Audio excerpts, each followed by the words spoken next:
บายดีทุกคนเนาะมาเบิ่งต้นมะไห้เนาะวันนี้ก็มานำทีมงาน4 คนเดี๋ยวไปฮอดต้นมะไห้ละถ่ายให้เบิ่งอีกตอนนี้ก็ฟ้าห้องครึ่งละมานำทางกับฝนตกห้ำอีกตอนนี้ยางมาตามทางฝนห้ำมาลบฝนอยู่ถ้ำฝนตกเซยมานี่โอ้ทำเป็นบ้าถ่ายเลยทำเป็นบ้าผ่านแคบมาเราขึ้นห่วยไปยังมาหอดกกมาให้เถอะ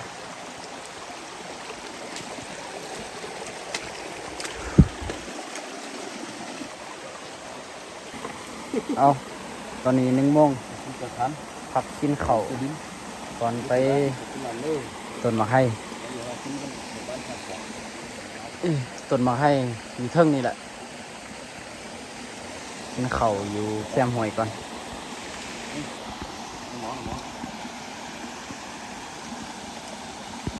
เอาหอดต้นมะไห้แล้วเนาะต้นมะไห้แล้วฝนตกหมอกเต็มเลยมะไห้ทำมาหอดแล้วมาด้วยกำลังสุกเป็นมะไห้ยังไงมะไห้คำในมันคือแห้งๆคักๆจะหนีมั้ยต้นหนักเลยยังหลายอยู่เดี๋ยวไป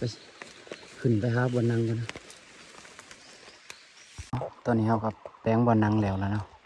นี่เนาะต้นมะไห้ก็วันนี้ยิ่งบกไก่ปันได้อายเล่านังอยู่เทิงเนาะทีมงานเรา2 คนล่ะสิลงไปเก็บนกอยู่ลุมติดตามไปน้ำกันเด้อ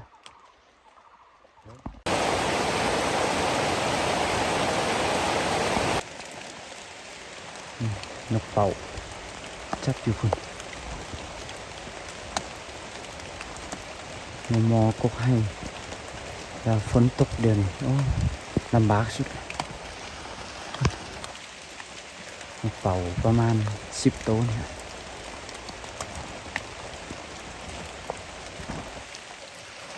มึงสภาพที่อยู่เทิงต้นให้พอสุดมืดแล้วตอนนี้ฝนตกมดแรงต้นนกก็ไม่ได้ยิงอย่างพุ่งก็เป็นอย่างนี้คือมันหนาวเป็นบุ่มเลยมันก็ยอมนำมาเจอฝนตอนแรกเลยนกเป่าตัวหนึ่งแล้วก็นกหน่อย2 ตัวนี่4 คนฝนตกถ้าฝนไม่ตกก็สิมานอยู่มื้อนี้นะนกเป่ากำลังเข้าตัวนี้พานแก้วกำลังสรรเมนูสิลามตัวนกใส่หม้อนะฟักแล้วก็ใส่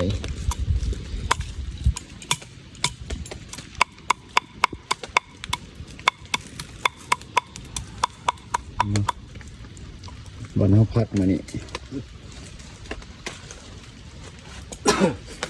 พกผมเอามาดิกินข้าวกินข้าวในป่านี่ชิมบ้างพวกใจอย่างเยอะ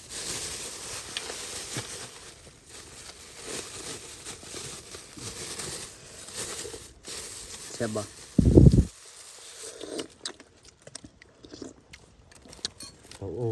ให้เปิดกินเลยเนาะ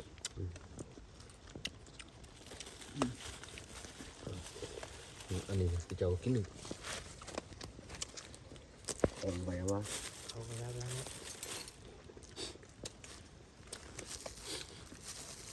เขาจะอุ่นเลยเขาก็อุ่นเลย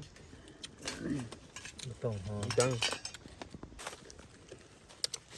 จับเกยจังน้ำ ตอนนี้ก็สินอนแล้วเด้อมีแต่ทีมงาน2 คนลงไปเฝ้าต้นให้นี่กับพันนอนนำกัน2 คนมีแต่มื้อตอนเช้าจังติดตามไปนำกันเนาะว่าสิได้ยิงบ่ถ้าฝนบ่ตกก็น่าจะโอเคอยู่เอาเจอกันตอนเช้าโอเคสบายดีตอนเช้าเด้อเช้านี้เฮาลงมานั่งอยู่ลุมเนาะนั่งอยู่งาลุมว่านนี้มันมาแต่งาตัวนี้นี่ข้างต้นให้หมากยังหลายอยู่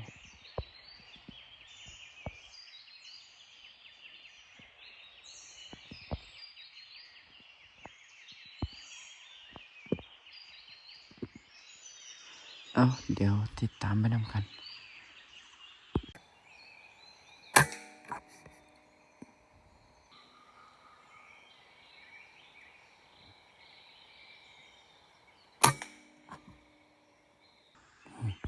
นกมันมักจะมาจับ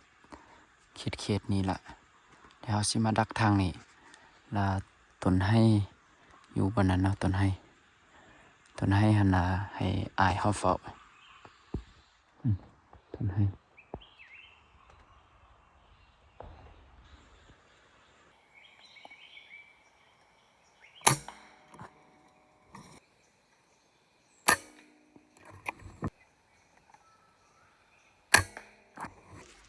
มาเก็บนกเป่าเนาะเรายิง2 ตัวที่เมื่อกี้เขาว่าสอบมันเห็นตัวนี้ตัวแรกนกเป่าสนิทหน่อยบนมีตัวนึงตกอยู่คนนี่นกเซลเขายิงเมื่อกี้ไม่ได้ถ่ายนกเป่าหันกาไม่รู้ว่าในสโคปสิเห็นบ่เพราะว่ามันเป็นเมืองฝนตกแล้วก็มีหมอกเนาะตัวนึงตกนี่มาตายดีคนสะเลยกำลังเดินทางไปต้นมะไข่ต้นที่2ต้นที่1เอาเฝ้าตอนเสาร์นี่ไม่ได้เรื่องไปต้นเก่าที่เขาไปเมื่อนั้นฮะต้น EP 27 28นี่แหละที่เขาไปนอนมื้อนั้นแล้วก็ฝนตกมื้อนี้สิกลับไปเบิ่งว่ามันยังบ่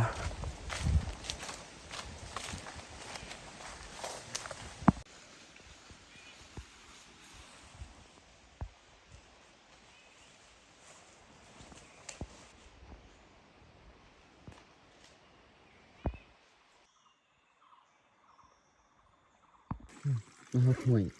มาเจอม่อนสุกแล้วมีหอยกัดแล้วโอ้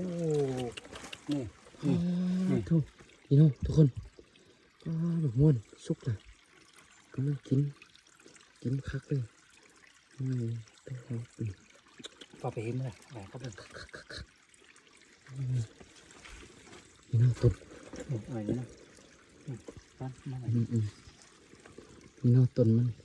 อยู่ บอกเข้าให้เลย มอห่วย อันนี้ทั้งที่นาสิ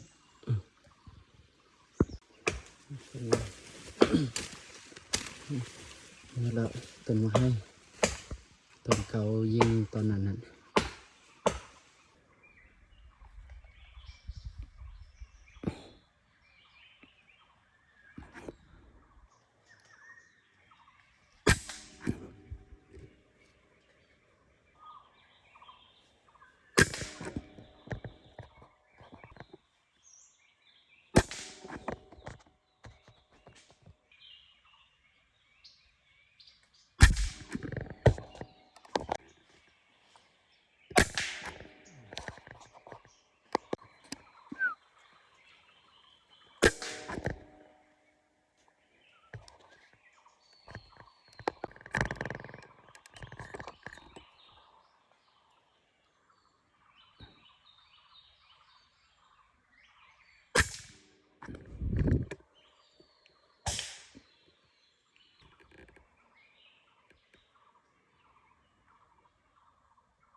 อืม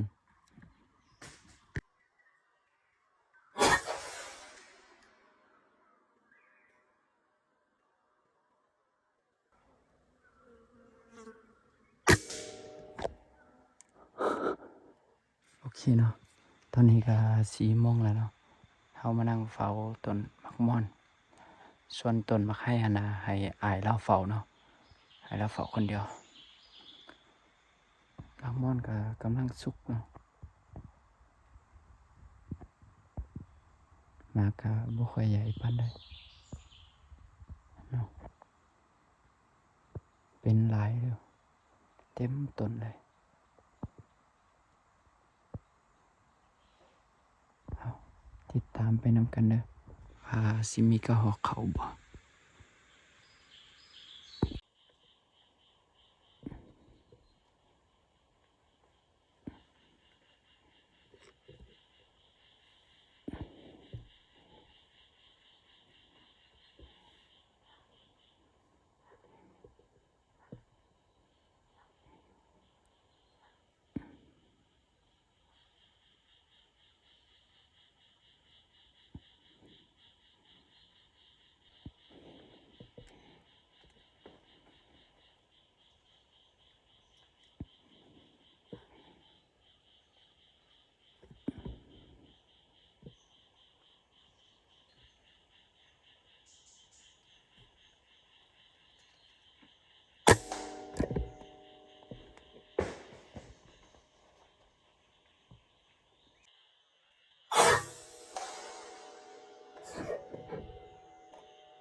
ตอนนี้ก็6 โมงครึ่งแล้วเนาะ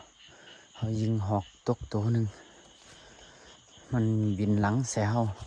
แล้วยิงใส่ทางหลังมันเลยโอ้โหว่าสิตายบ่ต้องซอกมันก่อนโอ้เห็นละหางมัน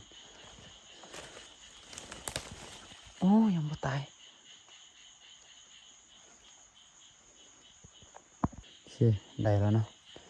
หอกลิกทวนนี่ปลาหอกเบาหน่อยนี่เขายิงเขาบนขามันนี่ออกเอิกเนาะเฝ้าหมดแรงเขาแต่ตัวเดียว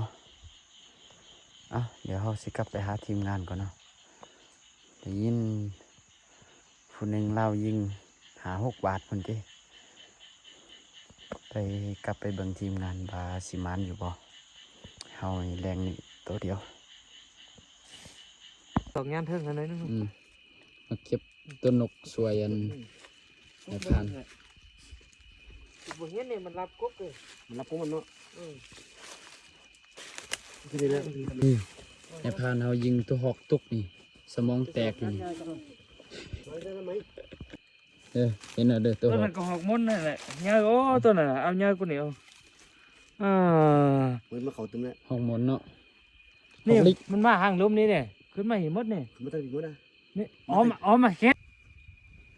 นี่เนาะผลงาน3 คนเดี๋ยวหอก6 ตัวเฮาได้ตัวหนึงแล้วก็ผู้หนึงเฝ้าต้นมาให้ได้ตัวหนึงอีก4 ตัวมันพันใหญ่ได้หัวหน้าพันมีแต่ที่เฮ็ดอันตัวกระเล่นกินเนาะมื้อนี้7 ตัว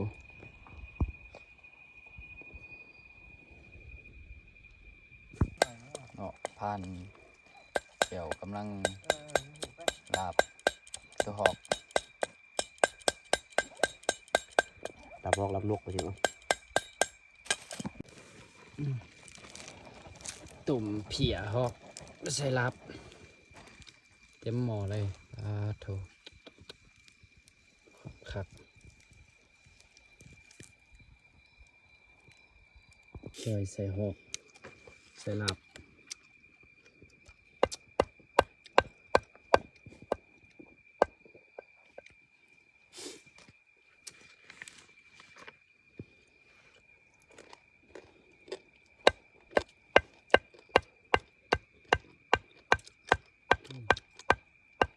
เลยไปชุด มา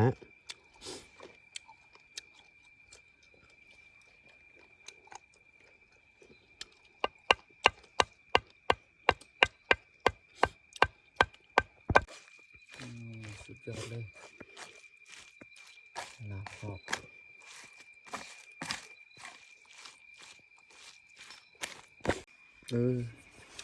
มากินข้าวลาพอกเด้อมานี่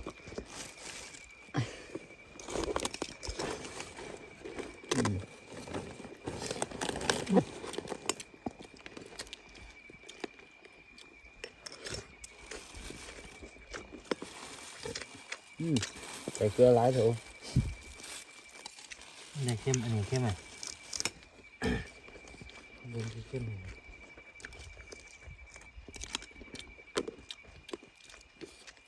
น้ำปึ้ง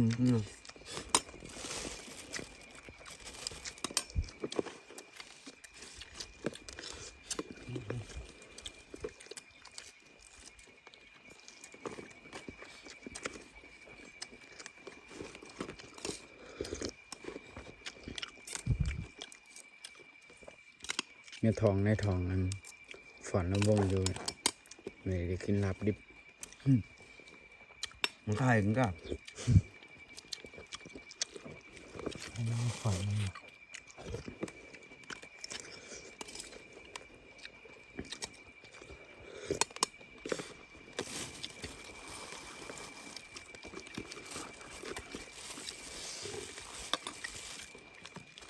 น้ำแกงก็คือว่าบ่ขมป่ะ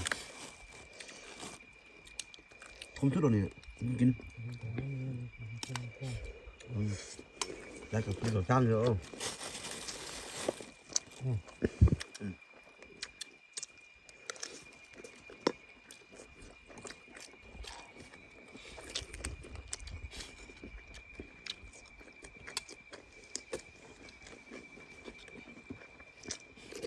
ล้วก็กินจ้างนี่มานี่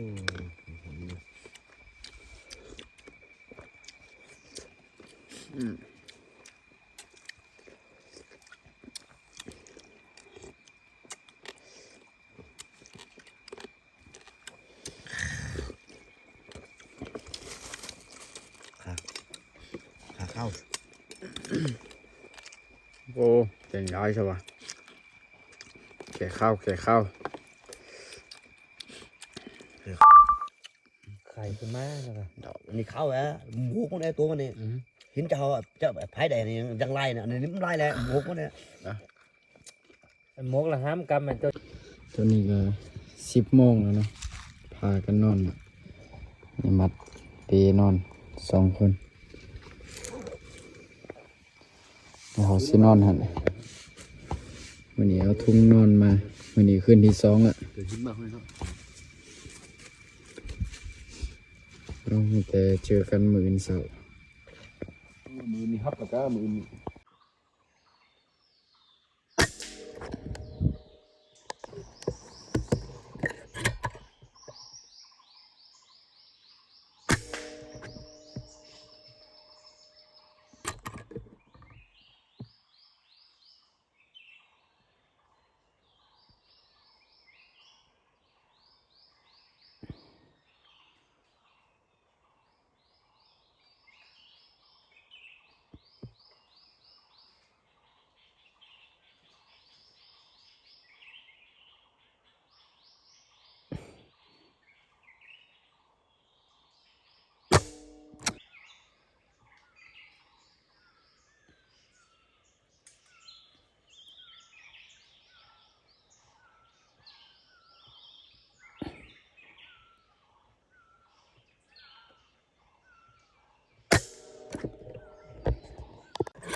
ตอนนี้ก็9 โมงแล้วเนาะนั่งต้นให้กันนกกับบ่เข้าละแบตโทรศัพท์ก็หมดแต่มื้อนี้